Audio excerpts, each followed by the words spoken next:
नमस्कार, lead India publishers association में आपका बहुत बहुत स्वागत है। मैं हूं डॉक्टर तरुणा एस गौड़। पत्रकार मुकेश चंद्राकर के बाद अब उत्तर प्रदेश के सीतापुर में पत्रकार राघवेंद्र वाजपेयी की निर्मम हत्या कर दी गई। उन्हें 8 मार्च को रास्ते में रोककर 4 गोलियां मारी गई। उनका कसूर सिर्फ इतना था कि वो तहसील में धान और जमीन के घोटाले की लगातार कवरेज कर रहे थे। ये मात्र 6 महीने के अंदर दूसरे पत्रकार की हत्या है। वैसे बीते 5 सालों में अगर हम यूपी की अकेले बात करें तो यहाँ पर 12 पत्रकारों की हत्या हुई साल 2017 से लेकर 22 के बीच में। बाकी अगर हमलों की बात करें तो उनकी कोई गिनती ही नहीं है। एक गैर सरकारी संगठन है committee against assault on journalist, इसकी एक रिपोर्ट थी। उसके अंदर साल 2017 से लेकर 22 के बीच पत्रकारों की हत्या का आंकड़ा दिया गया। इसके अलावा अक्टूबर 2024 में फतेहपुर में ही एक पत्रकार दिलीप सैनी के अलावा साल 2020 के अंदर अकेले राकेश सिंह, सूरज पांडे, उदय पासवान, रतन सिंह, विक्रम जोशी, फराज असलम और शुभम मणि त्रिपाठी की निर्मम हत्या की गई थी। इस मामले में हमारी संसद कितनी गंभीर और चिंतित है, इसका पता इसी बात से लग जाता है। सांसद झरना दास बैद ने साल 2018 में पत्रकार सुरक्षा कानून पर कुछ सवाल पूछे थे। तब सरकार के पास राज्यवार पत्रकारों के ऊपर हुए हमलों का कोई रिकॉर्ड नहीं था। हमले और गिरफ्तारियों के बारे में जब गृह राज्य मंत्री गंगवार अहीर से सवाल किया गया तब उन्होंने संसद में कहा कि उनके पास इस संबंध में संपूर्ण आंकड़े हैं ही नहीं। दुर्भाग्य से भारत में पत्रकारों की सुरक्षा के लिए कोई विशेष कानून है ही नहीं।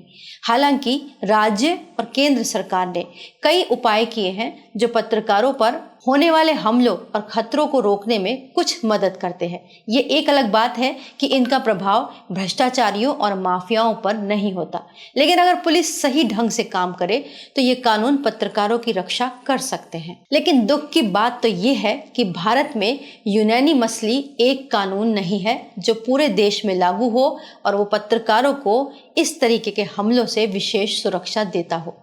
आज़ादी के 75 साल बाद भी केवल 2 ही राज्य हैं, महाराष्ट्र और छत्तीसगढ़, जहां पर पत्रकार सुरक्षा कानून मौजूद है। महाराष्ट्र ही ऐसा पहला राज्य है जहां पर पत्रकार सुरक्षा कानून लागू हुआ और वही ऐसा पहला राज्य है जहां पर साल 2019 में विधानसभा में पत्रकार एवं पत्रकारिता संस्थान हिंसा और संपत्ति की क्षति की रोकथाम अधिनियम 2017 को स्वीकृति दी गई। पत्रकार एवं पत्रकारिता संस्थान हिंसा और संपत्ति की क्षति की रोकथाम अधिनियम अगर पूरे देश में ठीक से लागू हो जाए तो उसके कुछ प्रावधान हैं जिनसे पत्रकारों को कुछ हद तक सुरक्षा मिल पाएगी। इस कानून के मुताबिक अगर कोई पत्रकारों या पत्रकारिता संस्थानों को नुकसान पहुंचाता है या हमला करता है तो ऐसे में दोषी को 3 साल की सजा और 50,000 जुर्माने का प्रावधान है। इसके अलावा कुछ मुख्य बिंदु इस प्रकार है। इलाज का जो भी खर्च होगा वो अभियुक्त को ही भरना होगा अगर वो पत्रकार के ऊपर हमला करता है, या फिर अगर मीडिया संस्थान को नुकसान पहुंचाता है तो उसकी भरपाई भी अभियुक्त को ही करनी होगी। इसके अलावा पत्रकारों पर हमला करना गैर जमानती अपराध होगा। अगर हम इस पे जांच की बात करें तो जांच पुलिस उपाधीक्षक या फिर उससे उच्च स्तर के अधिकारी द्वारा ही की जाएगी। इस कानून के अंदर कॉन्ट्रैक्ट बेसिस पर काम करने वाले पत्रकार भी आएंगे। अब तक उनकी सुरक्षा के लिए कहीं बात नहीं की गई थी।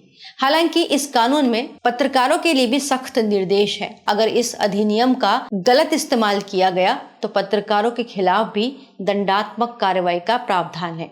लेकिन महाराष्ट्र जैसे राज्य अभी हमारे देश में है ही नहीं जो पत्रकार सुरक्षा कानून लागू करे। लेकिन हमारी आपसे एक गुजारिश है, अगर पत्रकार के ऊपर इस तरीके का हमला होता है तो कम से कम पत्रकारों को तो एकजुट होकर विरोध प्रदर्शन करना ही चाहिए और पत्रकार के परिवार की मदद भी करनी चाहिए। इस वीडियो को आप ज्यादा से ज्यादा पत्रकार बंधुओं के साथ शेयर कर सकते हैं ताकि वो भी यूनाइट होकर इस तरीके के हमलों के खिलाफ एकजुट हो सके। वीडियो देखने के लिए बहुत बहुत धन्यवाद।